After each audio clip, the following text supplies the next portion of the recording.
Como assim, Viviane? Tipo, o cara sendo tapete. A interpretação da Viviane está no rumo certo. Está muito no rumo certo, a interpretação da Viviane. Eu acho que Que tem as a ver também com pessoas, a classe dominante. uma estrutura de classe, talvez, mas eu acho que está mais no rumo aqui do que a Viviane falou, que as pessoas pareciam apenas objetos. E aí, quando a gente chegar no Marx, eu acho que talvez clareie um pouco mais o modo como a gente enxerga o trabalho. A partir daquela visão lá, que é uma visão um pouco mais marxista. E aí, na aula passada, na última aula, aliás, a gente teve a compreensão de que o trabalho antes era visto como algo negativo. Lá na Grécia Antiga, principalmente, o trabalho era visto como algo negativo. Quem trabalhava eram as pessoas condenadas ao trabalho, porque o trabalho era visto como algo extremamente negativo. Com o passar do tempo, o vizinho está inspirado hoje ali gritando. Com o passar do tempo, nós temos uma remodelação do que a gente entende sobre trabalho. Por quê? Porque lá na Grécia Antiga o trabalho era visto como algo negativo, e aí tem uma coisa que acontece no mundo que a gente chama de revolta protestante ou revolução protestante. E o que a revolução protestante, essa reforma protestante faz? Ela muda o modo como se enxerga a sociedade. Antes, a sociedade extremamente dominada pela Igreja Católica tinha uma forma de se organizar. Com a reforma protestante, nós temos uma outra forma, uma outra visão de organização social. E aí a gente tem que perceber que toda sociedade, em qualquer momento da história, vai ter uma estrutura religiosa dominante. E essa estrutura religiosa, por mais que tenha a ver com o cosmo, com o sobrenatural, ela acaba organizando a vida material, a vida dos indivíduos. E a reforma protestante faz isso. Nós temos uma transformação no modo como a sociedade se organiza. Antes, a Igreja Católica tinha uma forma de enxergar a sociedade, via o trabalho como algo negativo. Com a reforma protestante, nós temos uma remodelação, e o trabalho não é mais visto como algo negativo. Pelo contrário, é visto como algo positivo, que mostra o quanto você é abençoado por Deus. Né? Quanto mais você trabalha, mais bênção aquilo mostra que você tem, certo? Então, nós temos uma mudança radical na forma como nós enxergamos o trabalho. E isso acontece por conta da reforma protestante, mas também por conta do capitalismo. O capitalismo se alia a essa reforma protestante como uma forma de desenvolvimento social. O capitalismo é extremamente esperto. Nós vivemos hoje, por exemplo, uma crise gigantesca, mas o sistema capitalista está cada vez mais consolidado. Por quê? Porque o capitalismo é extremamente estratégico. Ele vai sobreviver a partir das condições que são postas. E mesmo lá com a mudança radical no modo como a sociedade se organiza, o capitalismo ele cria uma forma de sobreviver e de renascer mesmo em meio ao caos. Então a gente tem que entender que o sistema capitalista ele organiza hoje os modos de trabalho. Todo trabalho hoje é organizado pelo sistema capitalista, certo? Entendendo essa mudança radical do trabalho antes como algo negativo para o trabalho como algo positivo, é que a gente chega na teoria clássica sobre o trabalho. E aí eu tenho certeza que vocês lembram dessas três figurinhas, né? Os três porquinhos da sociologia. Por mais que eles estivessem pensando em sociologia numa outra época, onde a gente não tem tanta tecnologia como a gente tem hoje, eles já tinham a capacidade de enxergar o modo como a sociedade se organiza de forma bem ampla, certo? E aí, nesse modo como eles enxergam a sociedade, como eu falei, eles estão tentando compreender por que os indivíduos fazem o que eles fazem, por que nós, indivíduos, fazemos o que nós fazemos. E, ao compreender o que o indivíduo faz, eles vão tentar entender o modo como o trabalho se organiza nesse meio.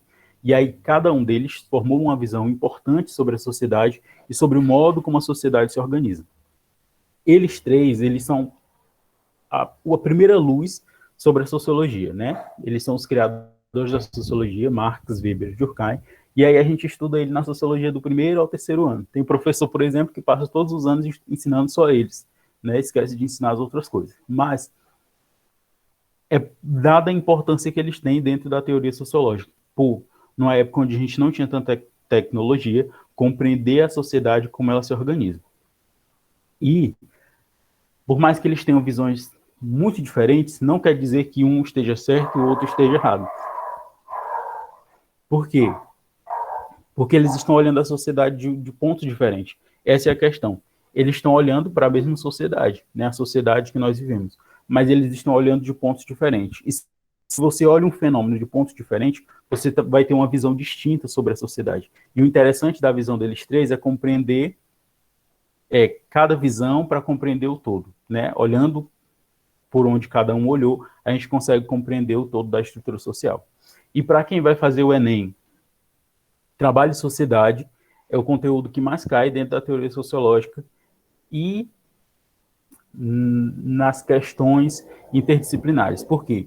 Porque trabalho vai cair tanto na sociologia, puramente sociologia, como vai cair nas questões que misturam sociologia e história, nas questões que misturam filosofia e sociologia e história, nas questões que misturam sociologia e geografia. Caem muitas questões, por exemplo, sobre trabalho no mundo rural, transformações no modo de produção rural, que são questões que misturam sociologia e geografia. Então, sem dúvidas, trabalho e sociedade é o conteúdo que mais vai cair em ciências humanas. Foi o que caiu mais em 2016, foi o que caiu mais em 2017, 2018, 2019, 2020, 2021. É o conteúdo que mais vai cair, porque por ser um conteúdo extremamente amplo, que abarca questões desde, por exemplo, o trabalho feminino e as desigualdades no mundo do trabalho feminino, até o trabalho no sistema escravocrata. Né? Então, é um conteúdo bem amplo para pensar sobre como essas questões se organizam na vida social, certo? E aí nós chegamos no nosso primeiro analista. Vocês que estudaram sociologia no primeiro ano, que viram muito Marx, Weber e Durkheim, o que vocês lembram de Durkheim? Tem alguma coisa que vocês lembrem dele? Emile Durkheim. Alguém? Está vivo?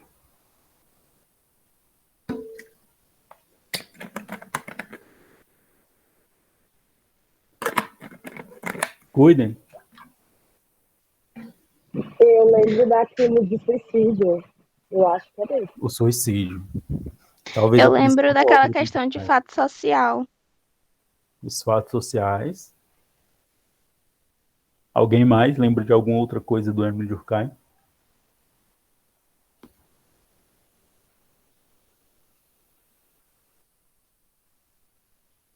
Eu não lembro de nada. Não me surpreende, Davi. Não me surpreende. Por mais que eu acredite no seu potencial, mas não me surpreende. Mas vamos embora lá. Dor de cabeça durante a prova. Durkheim talvez seja o sociólogo mais fácil de compreender. Por quê?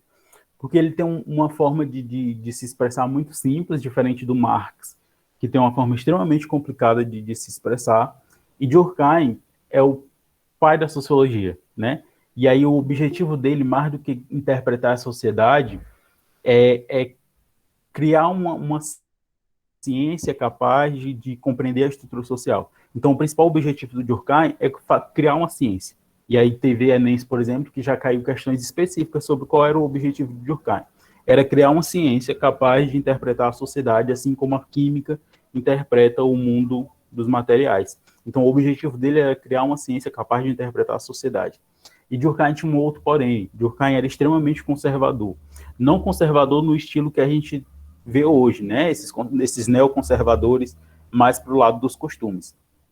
Durkheim era conservador pelo ponto de vista da ciência. Para ele, a ciência tinha uma função muito clara, que era compreender a estrutura social ou compreender qualquer coisa que ela se destinasse a entender. E aí, para ele, a ciência era extremamente importante, por isso ele era conservador nesse ponto, de entender a ciência como algo extremamente importante. E aí, a partir dessa visão conservadora dele, ele vai dizer que a ciência tem que ser extremamente objetiva.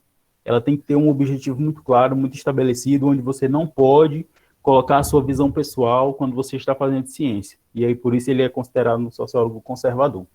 Quando ele pensa o trabalho, ele traz toda essa visão dele sobre o mundo em que ele está vivendo, onde a ciência tem um objetivo claro e muito bem estabelecido. E para ele, a principal função do trabalho é criar modos de solidariedade. E eu vi até que alguém já colocou aqui a palavra solidariedade. Exatamente.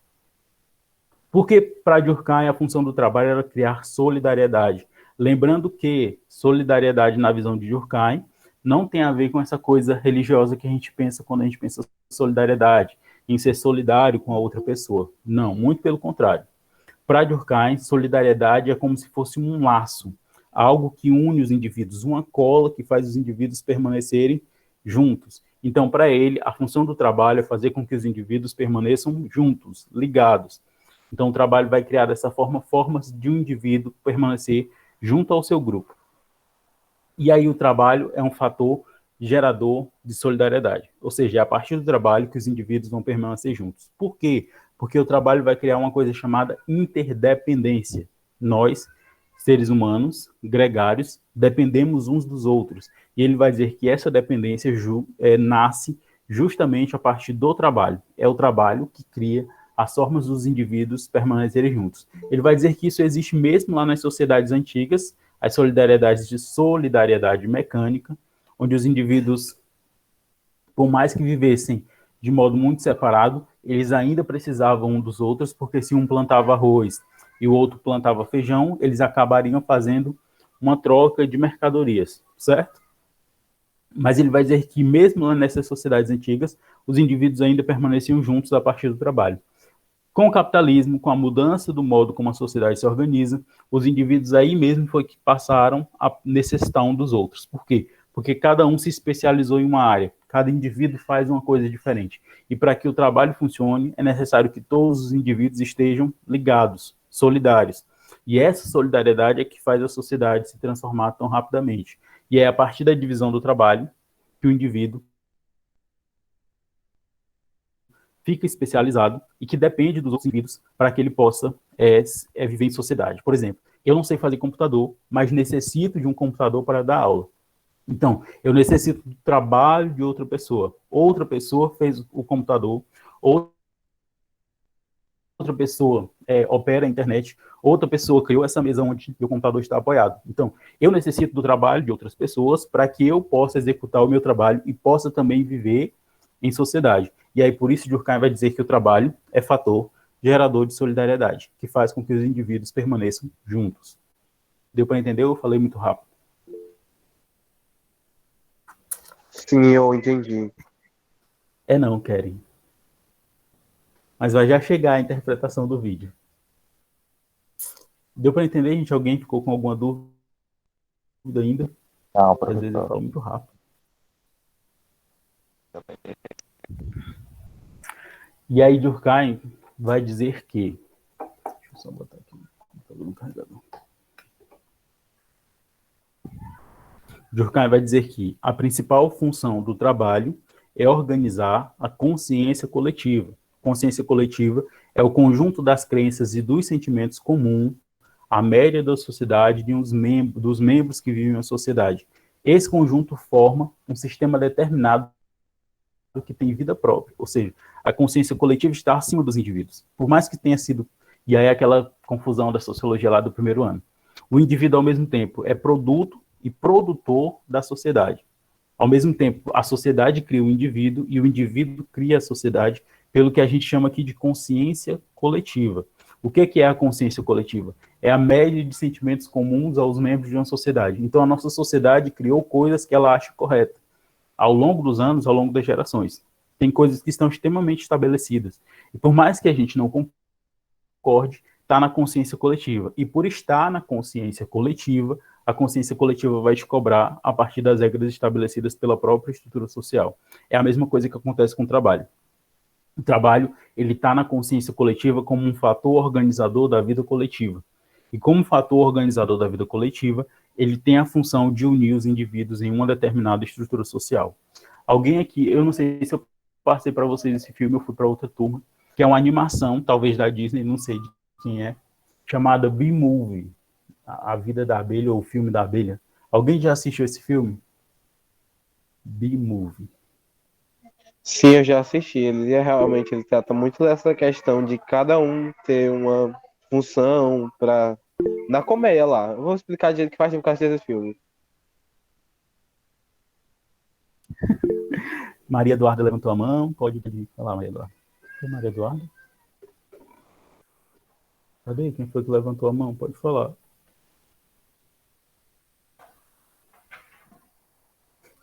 O Christian falou que eu passei esse filme, eu acho que na sala do Christian, inclusive, num dia que estava tendo reunião dos pais e aí eu precisei me ausentar e botei esse filme na sala 6, acho que 2019.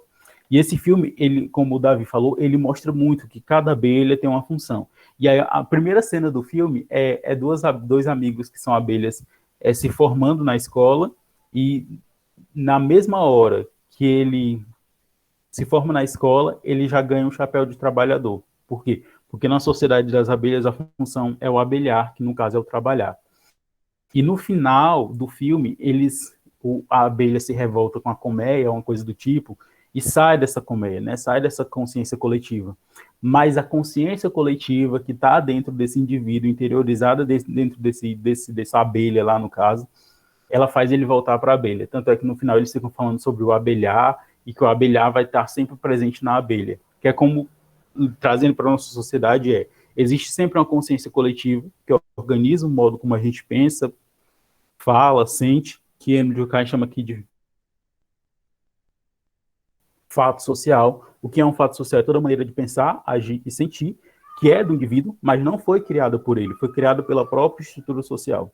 E a função dela é criar uma consciência coletiva. E aí vai ter sempre uma vozinha dentro da nossa mente dizendo o que nós devemos fazer. E isso é a consciência coletiva. E acho que aquele filme ele mostra muito bem como o trabalho ele está presente na consciência coletiva. Por mais que você se revolte com o sistema, como lá tem estabelecido no filme, existe sempre uma estrutura que vai fazer você retornar para a consciência coletiva, certo?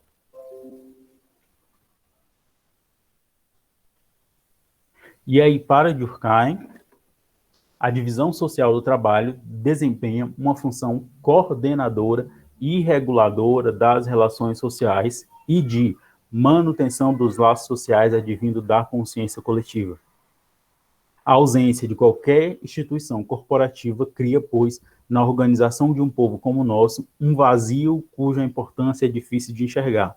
É todo um sistema de órgãos necessários ao funcionamento normal da vida comum que nos faz falta. Será necessário que, em cada profissão, um corpo de regras se constitua, fixando a quantidade de trabalho, a justa remuneração dos diferentes funcionários, seu dever para com os demais e para com a comunidade. Durkheim, como eu falei, é um sociólogo muito conservador. E aí, para ele vai achar que qualquer rompimento das regras sociais, isso é importante para quando for pensar em Durkheim, Durkheim vai dizer que qualquer rompimento das regras sociais vai causar o que ele chama de anomia. O que é anomia? É a ausência de regras. E os indivíduos em anomia, eles vão criar o caos coletivo. A função do trabalho é fazer com que os indivíduos desempenhem a sua função. E ao desempenhar a sua função corretamente, ele não vai fugir das regras. E Durkheim vai achar as regras parte fundamental de toda a sociedade. Ele vai dizer que uma sociedade sem regras é uma sociedade fadada ao fracasso. E os indivíduos, eles são... Eu vou usar uma palavra menos rebuscada como a Durkheim. Durkheim vai dizer que os indivíduos são burros. E eles não podem viver sem regras, porque eles são burros. E se eles vivem sem regras, eles criam o caos coletivo, eles criam a anomia. E aí Durkheim vai dizer que a sociedade é como um corpo, eu acho que vocês lembram disso. A sociedade é como um corpo. Quando um órgão para de funcionar, ou seja, quando um indivíduo para de funcionar, todo o corpo sofre as consequências dessa falta de regras. E aí ele vai dizer que o trabalho é uma regra social. E como regra social, ele tem a função de fazer com que os indivíduos sigam o funcionamento normal do corpo.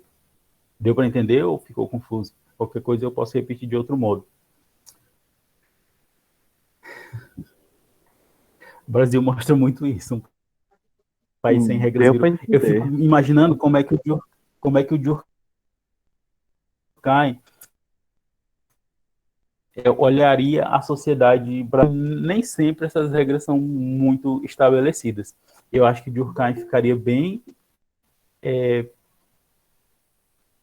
animado em analisar a sociedade brasileira, porque por mais que existam regras, essas regras elas são constantemente quebradas pelas próprias pessoas que criaram as regras, muitas vezes.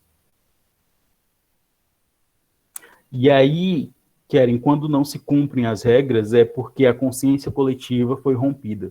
E aí, para Durkheim, isso era terrível para cada estrutura social. Quando a consciência coletiva é rompida, a sociedade entra em declínio. O que vai acontecer com ela é sua destruição, porque se a consciência coletiva foi rompida, os indivíduos não têm mais laços de solidariedade, eles não têm mais nada do que se ligar dentro da sociedade. E aí, por isso que ele vai dizer que o trabalho é fundamental, porque o trabalho liga os indivíduos à sociedade. Existe um filme, que o filme nem é bom, mas para explicar isso, da teoria de Durkheim, ele é até interessante. Se chama A Ilha, se eu não me engano, ou é A Vila, onde um grupo de pessoas foi morar numa vila e eles vivem isolados mesmo. E eles criaram dentro da sociedade a ilusão de que só eles existem no mundo e que se eles saírem da vila, existem monstros que vão destruir as pessoas, quando na verdade é só a sociedade mesmo. Mas, pode falar, Christian, eu vi que tu levantou a mão, pode falar. O filme é ruim, mas explica muito bem essa relação do Durkheim sobre consciência coletiva. Né? Essa questão de que a partir da consciência coletiva é que a sociedade se organiza. E aí a Luman pediu para repetir, porque ela não tinha entendido, aí eu vou falar só alguns pontos que são fundamentais aqui desses slides. Primeiro ponto, para Durkheim, a sociedade é como um corpo humano. Lembrem do corpo de vocês e pensem nele como a sociedade.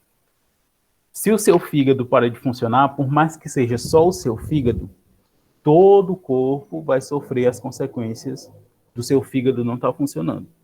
Por quê? Por mais que seja só o fígado, ele está ligado com todo o corpo. Se ele para de funcionar, todo o corpo vai sofrer as consequências do fígado ter parado de funcionar. Certo? Durkheim vai dizer que com a sociedade é a mesma coisa.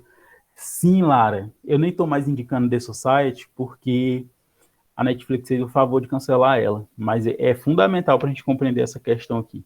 Quando as regras somem, o que acontece com a sociedade? Mas eu já comento, deixa eu terminar aqui a explicação para que a aluna não entender. A sociedade é um corpo. Se um para de funcionar, toda a sociedade vai sofrer as consequências desse ter parado de funcionar. E aí Durkheim vai dizer que é todo um sistema de órgãos necessários ao funcionamento normal da vida comum que nos faz falta. E aí Durkheim vai dizer que o trabalho tem essa função agregadora de indivíduos. A função do trabalho é ligar os indivíduos. Por quê? Porque nós necessitamos do outro, do trabalho de outra pessoa para que a gente possa exercer o nosso trabalho, ou exercer a nossa vida comum. Para que vocês se alimentem todos os dias, é necessário que alguém produza o alimento, é necessário que alguém estoque esse alimento, e é necessário que alguém venda esse alimento. Então, cada um desempenha uma função a partir do seu trabalho, e nós, indivíduos, necessitamos do trabalho desse outro para executar a nossa vida comum. Então, quando um para de executar a sua função, o outro sofre as consequências dessa falta do trabalho do outro. E ele vai dizer por isso que é necessário a solidariedade social, que é o que liga os indivíduos e faz com que eles executem a sua função a partir das regras estabelecidas pela sociedade. Quando um não executa a sua função, a sociedade quebra suas regras, entra em anomia, e a anomia é ruim para o desenvolvimento social. Existe até uma música do Raul Seixas, que é bem antiga, que se chama O Dia que a Terra Parou. E nessa música, ele vai falar, né, uma sequência de coisas que vão acontecendo porque uma pessoa deixou de fazer a sua função, e aí a outra, consequentemente, não fez a função dela porque ela necessitava da função da outra pessoa, certo? Deu para entender agora, Luma, ou continuou confuso? Se continuar confuso, eu posso repetir de outra forma, não tem problema.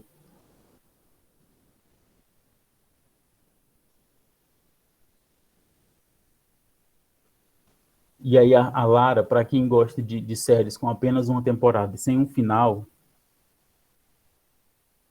existe algum desses três porquinhos que diz que alguém seja inútil para a sociedade? Tem. Max Weber, que vai ser no final da aula de hoje, se der tempo. Ele vai dizer, vai falar, não nessas palavras, né? Acho que é uma palavra forte, Lion. Mas ele vai dizer que tem algumas pessoas que são sem função, né? E como não tem função, elas podem ser descartadas facilmente. Pode falar, Kelly. Aí o Lion falou, me lembrou um acontecimento, né, que aconteceu esses dias. Não sei se o senhor chegou a ver que o ministro da Educação disse que as pessoas que têm Eu estava deficiência assistindo, atrapalham. eu estava ouvindo um podcast antes da aula, inclusive, quem gostar de podcast na Folha de São Paulo, sobre isso. Pode continuar, Kelly. Que ele disse que os deficientes atrapalham, né, a questão de todo o desenvolvimento, da questão da educação também. E aí eu fico me perguntando como que o tema de 2017 do Enem foi sobre os impasses da educação de surdos no Brasil. E aí, Kelly, tem dois pontos que a gente tem que... O Lion tá num nível hard, mas bora aqui. Tem dois pontos que deve ser lembrado quando se fala em governo Bolsonaro. Eles são escolhidos, os ministros do governo Bolsonaro são escolhidos exatamente pelo absurdo. Quanto mais absurdo for o indivíduo, mais ele vai ter chance no governo, né? Então ele necessita desses absurdos mesmo. A ministra Damares, por exemplo, é o espectro do absurdo, aquele das relações exteriores que foi demitido, o Ernesto Araújo, ele era o supra-sumo assim, da loucura. E aí, se você é louco o suficiente para ser membro do governo Bolsonaro, é porque você está num nível assim bem estranho, mas tem um outro ponto, né, que é bem comum ao governo Bolsonaro. Alguém estava falando sobre, por exemplo, inclusão nesses tempos? Não. O ministro solta aquela fala como uma cortina de fumaça. E aí o governo Bolsonaro é especialista em lançar cortinas de fumaça. Estão investigando desvios, por exemplo, na compra de máscaras, onde ele pagou R$3 por uma máscara boa e R$10 por uma máscara ruim. E aí o governo precisa dessa cortina de fumaça. Ele precisa que as pessoas direcionem o olhar para outro ponto, onde ninguém vai mais prestar atenção no roubo, vai só olhar para a fala idiota do ministro. Mas isso não quer dizer que o ministro não pense isso realmente. Ele pensa. E aí ele lança essas pérolas dele num determinado momento. Por exemplo, quando o governo estava sob investigação e a ministra Damares começa a fazer loucuras e soltar pérolas como uma cortina de fumaça. É bem comum esse governo. Mas isso não tira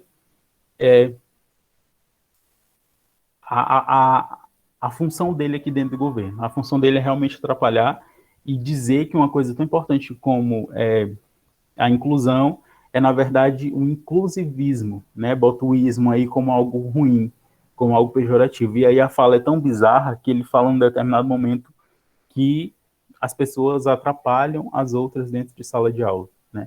O que é impensável para um ministro da educação, para um ministro da educação, né? E aí, realmente, lá é uma organização criminosa. E como toda organização criminosa, ela sabe muito bem como agir em cada momento social.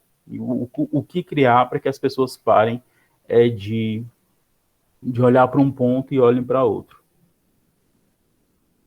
Povo esperto, viu? Deus me livre, porque, né? Só fica com o poder quem é esperto, Davi. Quem não for esperto, perde o poder na mesma hora.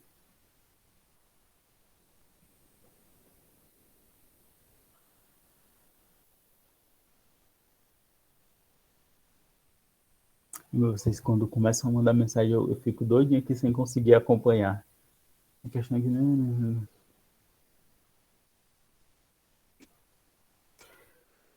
Eu acho que nessa questão de governo, o Durkheim ajuda muito para falar uma coisa sobre... Uma coisa sobre como a consciência coletiva é moldada, né? A consciência coletiva, ela pode ser moldada a partir dessas estruturas de poder. Por mais que o Durkheim tivesse dificuldade em entender poder, entender política, muitas vezes, a consciência coletiva é sempre uma consciência política. Ela é moldada pelo poder político. Então, os indivíduos, eles vão seguir aquilo que eles acham correto a partir da manipulação do poder. E aí o poder, ele tem essa capacidade de manipular os indivíduos e fazer com que eles enxerguem o mundo de determinada forma. E aí, por exemplo, tem pessoas formadas, que são inclusive professores de vocês, e que acreditam que a Terra é plana, né? Em pleno século XXI, com a tecnologia que a gente tem, uma pessoa acreditar que a Terra é plana é porque fechou mesmo o plano de visão e está olhando só para uma coisa absurda. Pode falar, Christian, depois o Davi. Não falei nome de ninguém, não. Desde de coisa. Eu acho que esse é o fim dos tempos, que não é possível.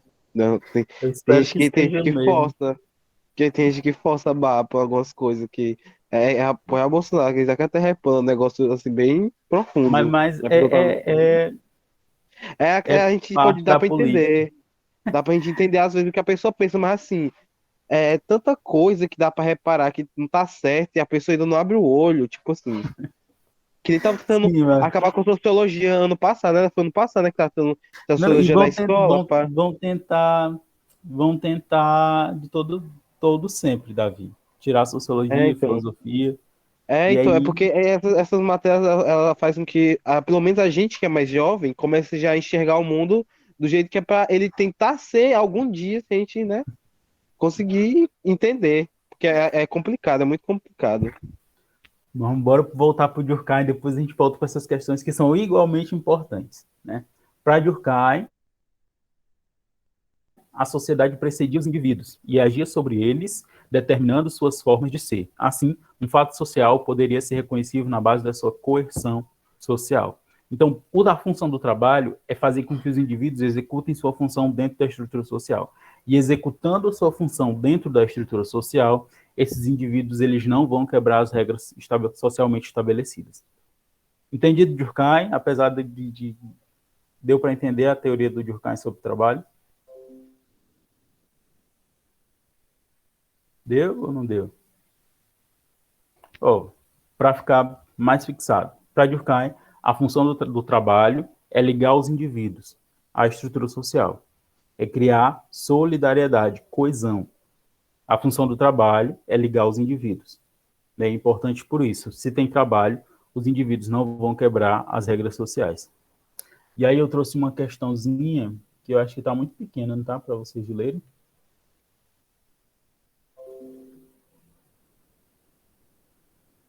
Ver se dá para aumentar um pouquinho.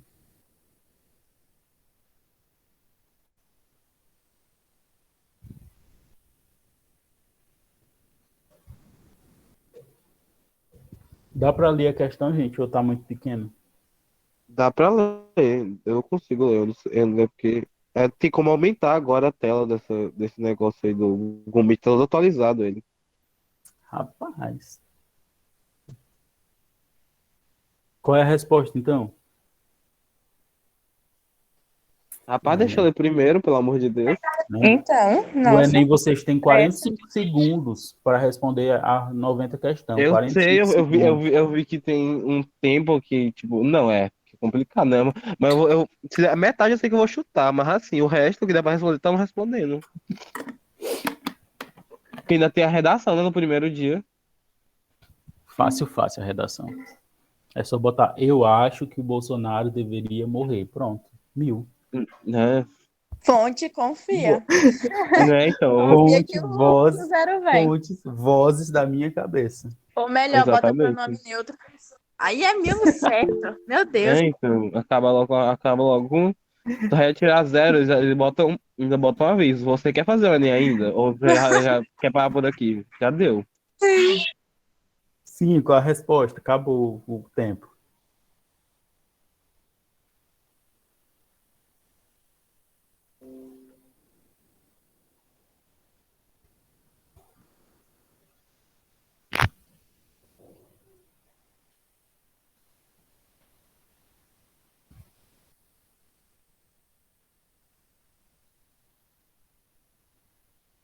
Alguém sabe a resposta? Vocês estão muito devagar. Não vão passar no Enem, não. Não, professor, para fazer suas provas, eu passo o dia todo lendo. Mas o Enem é mais fácil que minhas provas. É, eu também acho. Eu acho que essa fonte é confiável, porque a prova do professor tem alguma coisa de errado. Porque eu nunca sei responder.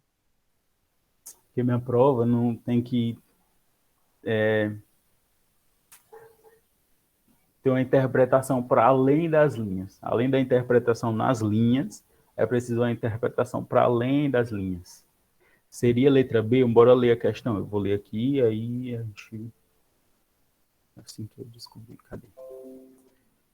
Enem 2016, terceira aplicação. Uma fábrica na qual os operários fossem efetiva e integralmente simples peças de máquinas executando cegamente as ordens da direção pararia em 15 minutos. O capitalismo só pode funcionar com a contribuição constante da atividade propriamente humana de seus subjugados, que ao mesmo tempo tenta reduzir e desumanizar o mais possível. A questão está dizendo que uma fábrica não é simplesmente indivíduos, né? Que essa fábrica necessita que esses indivíduos entendam o que eles estão fazendo, né? Eles não podem só mecanicamente executar.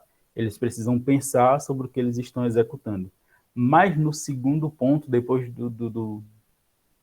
esse autor, o Cataroides, ele está dizendo que o capitalismo só pode funcionar com a contribuição constante da atividade propriamente humana, de seus subjugados, que, ao mesmo tempo, tenta reduzir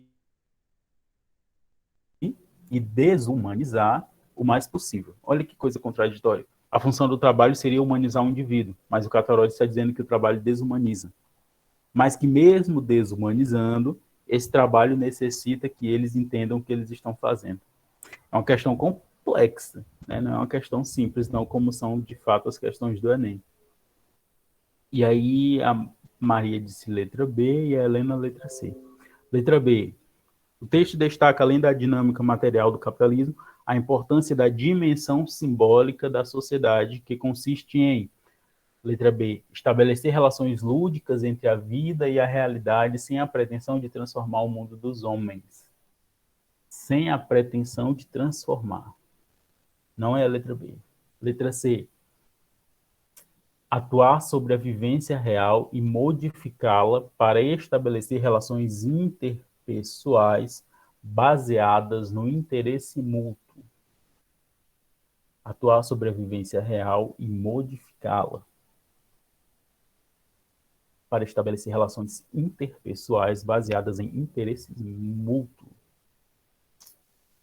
Eu acho que é essa, letra C aí. Pode ser que seja, que eu não li as outras. Por que letra C?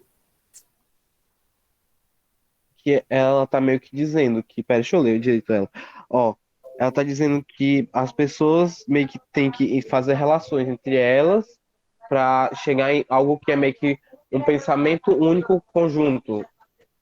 Elas dependem de umas das outras para chegar em algo que elas querem, tipo, elas estão lutando pelo mesmo objetivo, em resumo. Meio que isso, eu não sei explicar, Alguém é tem complicado. uma resposta diferente?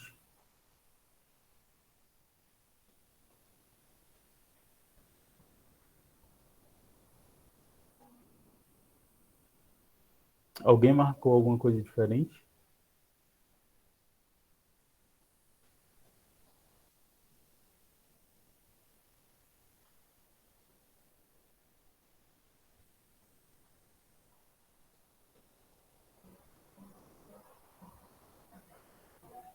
Calma aí, que a internet está... Não sei explicar.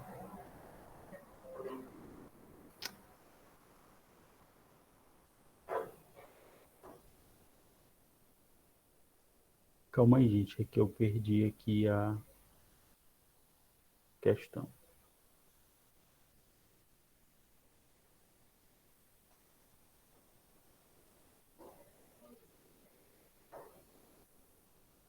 Bora lá.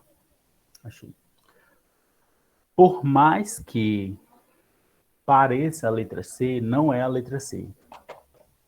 Eliminando a letra B e a letra C, qual que vocês marcariam agora? Eu marcaria a letra A se eu soubesse o que é concretude. Mas eu acho que é alguma coisa relacionada a concreto, né? Exatamente. É, faz sentido. Bora ler a letra A aqui da Júlia. Elaborar significações e valores no mundo para dotá-lo de um sentido que transcende a concretude da vida. Vamos lá. Por que que eu acho que é ela? Porque como é que eu posso dizer? Tentam mostrar que a gente tem significado para tudo. Tipo, eu vou estudar, na época, ir para o ensino fundamental, depois do fundamental, vou para o ensino médio, vou para a faculdade, trabalho, passo a minha vida trabalhando para depois morrer e acabou. Esse que é o ponto. Isso faz com que a gente tenha um significado de vida que não é, porque a gente não pode morrer só estudando, trabalhando para o governo. A gente tem que aproveitar. Acho que é isso. Gente, prestem uma coisa, prestem atenção no enunciado da questão. Eu acho que isso é fundamental quando vocês forem analisar uma questão, principalmente de ciências humanas. Certo? O que a questão diz? Calma. Cadê?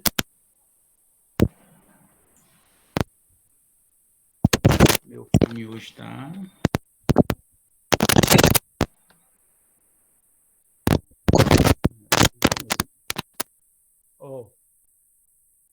Para além da dinâmica material do capitalismo, a importância da dimensão simbólica.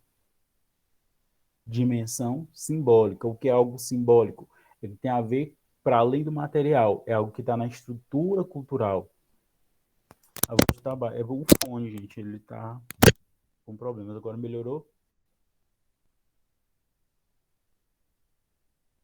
Melhorou a voz? Tá boa? Deixa eu só... Sai da aula e entra de novo. O meu tive que sair para entrar de novo. Agora melhorou?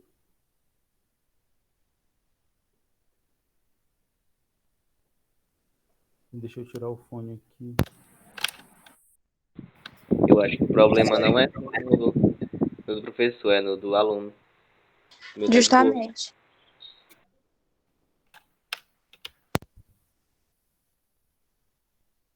Sai e entra de novo, gente. E sem o fone melhorou, gente? O meu, tá bom?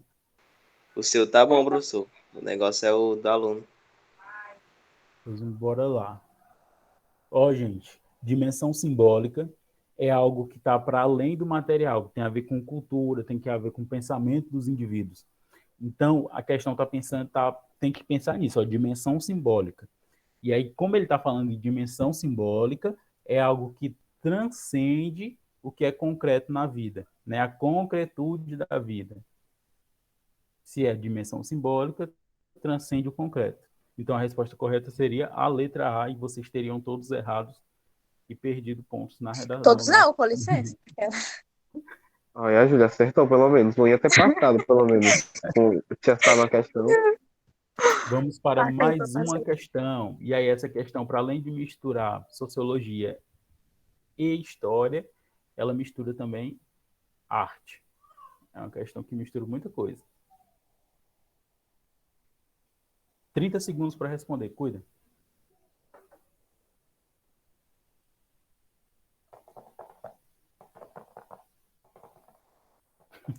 A prova não é em dupla lá, eu sinto muito. Por mais que tu sempre faça em dupla com o Gabriel. Não que eu tenha prova sobre isso, né? Mas eu tô falando assim, o que eu acho.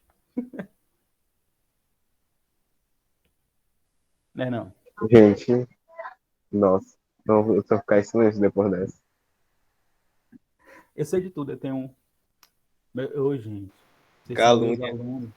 vocês são meus alunos desde 2019. Eu conheço todos os grupos de vocês.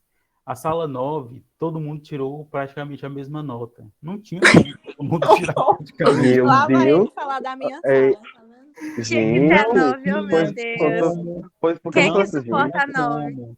Quanto foi que eles tiraram lá? Só fala nota, assim, que eu tô curioso agora. Em média foi 9. 9. 9? Porra, Esse cara 9 9. em sociologia. Eita, tá gravado. É porque foi a mal, gente falaram é muito pronto. inteligente. O professor não Gente, entende que a não sua é é? Então, superior e a todas a- as outras. tá Não, vendo? Acho que eles aí, fizeram uma colaboração assim pra achar as respostas em algum lugar, quem não, sabe. aí a melhor parte é que vocês postam fotos todos em grupos. Aí eu vou ver a nota do grupo toda a mesma. Ah, triste.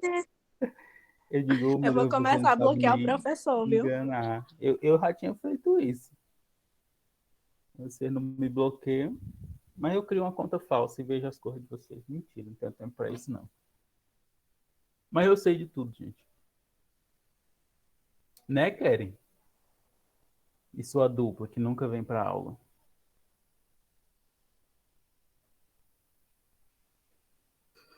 Gente, professor, hoje tá querendo atacar todo mundo, gente. O professor que tava alegre e feliz, mas não, ele tá hoje pra atacar as pessoas.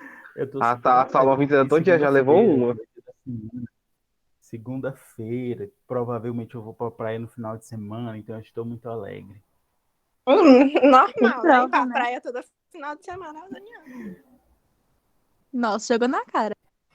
Gente, mas é porque não dá pra viver aqui, não, gente. Tá fazendo 37 graus, 10 horas da manhã.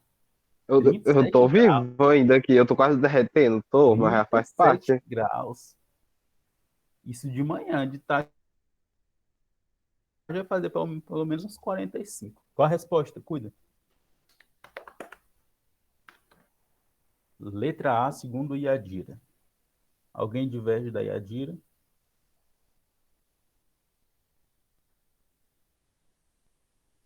Essa fotografia, ela se chama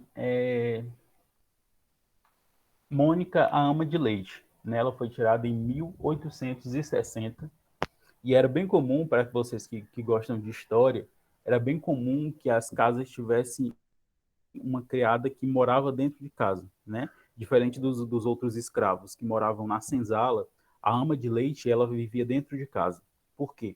Porque ela precisava cuidar da criança e se a criança precisasse de algo durante a noite, era muito difícil ir buscar a escrava lá na senzala e trazer para casa grande, né? Então, a ama de leite, diferente dos outros escravos, ela vivia dentro de casa.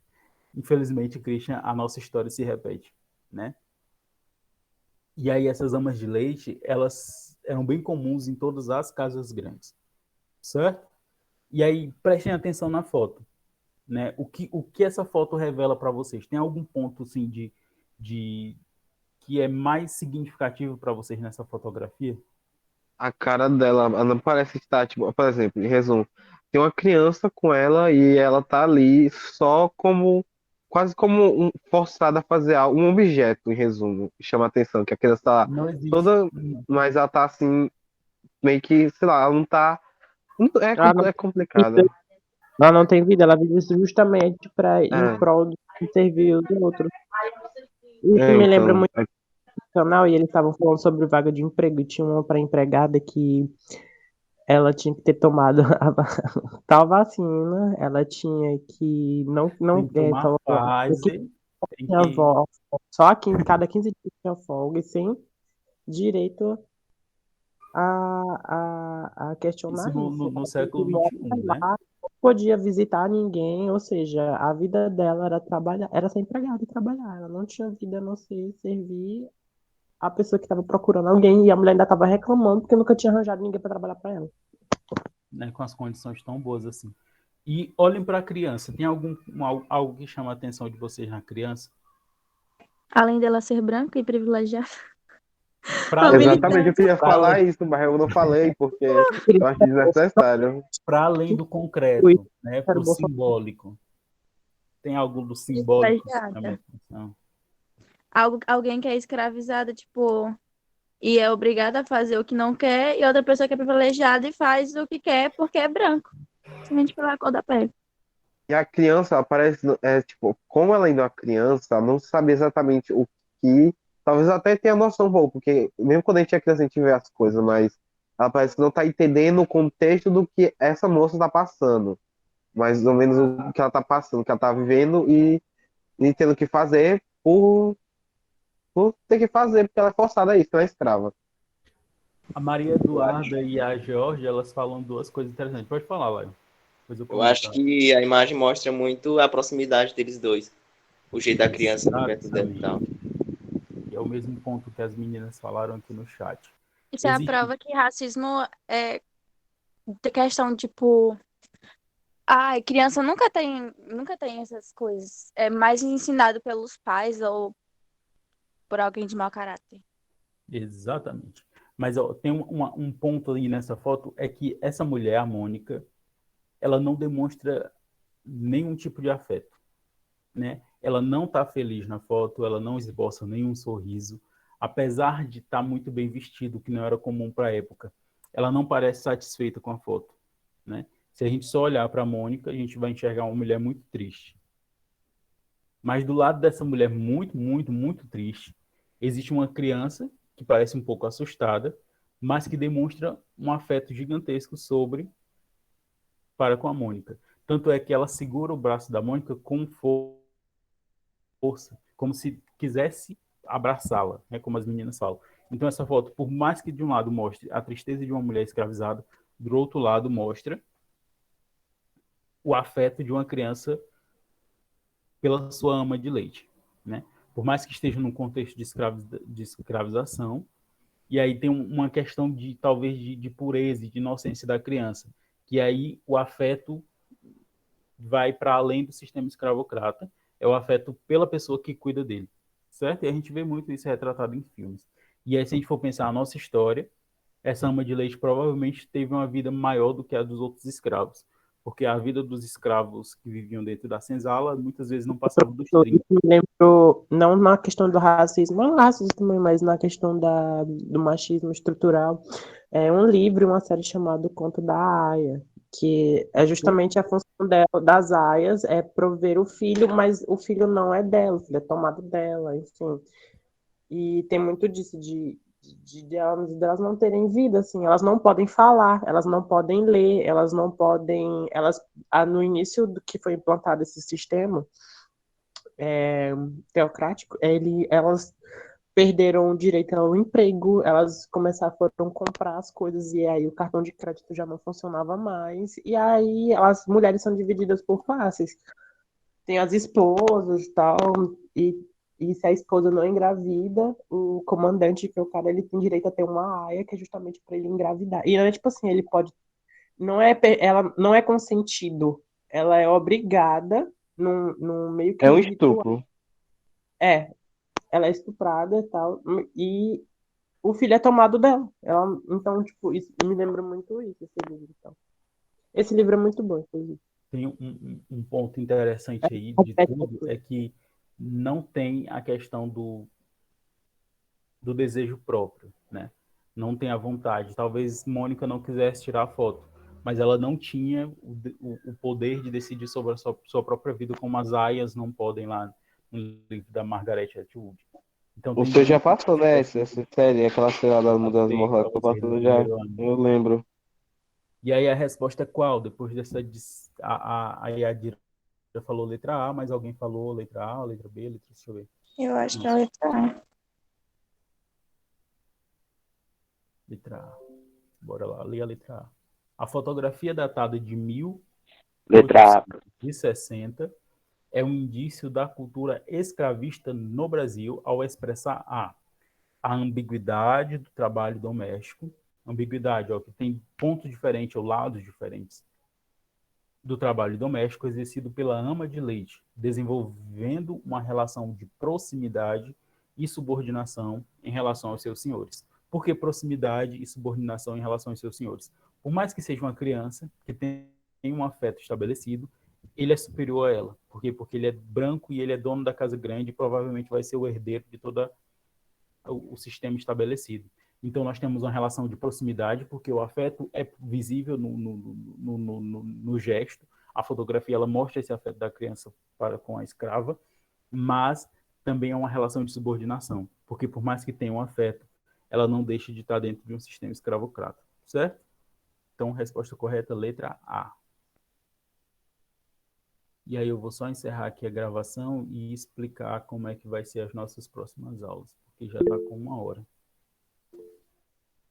Pode falar, Davi. Teria como se eu mandar os slides da aula de hoje no grupo?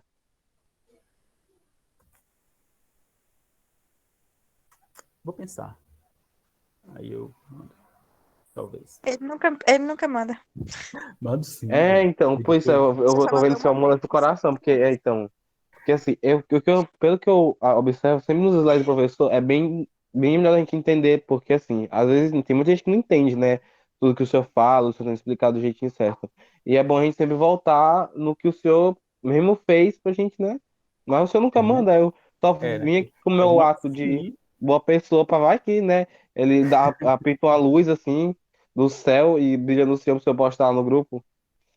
Ó, Ele gente, eu não vou manda mandar porque é agora. todas as respostas da prova. E aí ele não quer mandar. Eu sei, por isso que eu pedi pra ele Não, mandar. Eu tava sabendo disso, eu vim com meu interesse de tirar uma nota boa, mas não. Eu tô tentando aqui, eu tô me esforçando. prova que de que ele Gente, eu não vou quer que mandar a aqui gente a nota boa na frequência. prova. Eu É adoro porque quando ele tem gosta notas muito da boas. gente, sabe? Aí ele quer ver a gente com ele até. Sim, Gente, Então, eu exatamente. Acho que eu vou fazer o mandei a terceiro ano de novo, frequência mas faz aqui no parte. chat que para egoísta. vocês responderem a frequência. Ver se está dando certo aí a frequência, porque o Google mudou uma configuração e às vezes não está dando certo. Alguém conseguiu responder?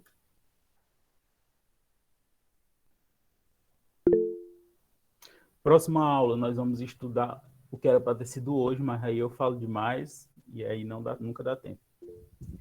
Próxima aula vai ser Karl Marx e Max Weber. E aí a gente encerra essa visão clássica e aí a gente passa para os problemas contemporâneos, Brasil, realidade social brasileira, tristeza. Próxima aula. Qual é a nossa sala, hein, professor? O quê? Qual é a O nossa quê sala? lá? A nossa A sua sala. sala eu não sei, não. O Ganho, ele Ah, sempre na pergunta verdade, isso, professor. Sei lá é que qual eu é a tua sala, não não. lembro. Qual é, Júlio? Se eu não sabe a própria É sala, tá 10. no da vida. Ah, obrigado. Complicado ver a vida. Eu acho que minha vida tá ruim, mas quando a pessoa pergunta qual é a sala, eu quero na real. Não. É, né? E aí, ó, próxima aula, Karl Marx e Max Weber, eu quero para ter sido tudo hoje. A minha ilusão, quando eu estava preparando a aula ontem, é que eu conseguiria falar dos três. Hoje, uma hora depois, eu consegui falar de um, mas tá certo. Tá bom. E aí, a próxima aula, a gente continua com Karl Marx e Max Weber. E aí, na aula seguinte, a gente inicia trabalho na sociedade contemporânea, sociedade brasileira, realidade brasileira, sofrimento, tristeza, lágrimas, Brasil. Certo? Motivacional. Né? Então, a gente Sempre assim. vai sair já como da aula? Com Triste. lágrimas também, Não, vai mas com o a aula Brasil. de hoje foi bem feliz hoje. O Terminamos senhor aí tá feliz pensando hoje, a gente não sabe como é que o senhor vai estar amanhã. pelo Ou sistema na próxima semana. carboidrato. Minha gente. Vai que ele tá incorporou assim um ser maligno. Não sei, eu não Professor, sei. Eu sou um ser iluminado de luz, só o penso senhor coisas boas. gravou e vai mandar no grupo, né? Eu gravei. Mando. A Legal, porque ressaca eu da praia espero é muito. boa.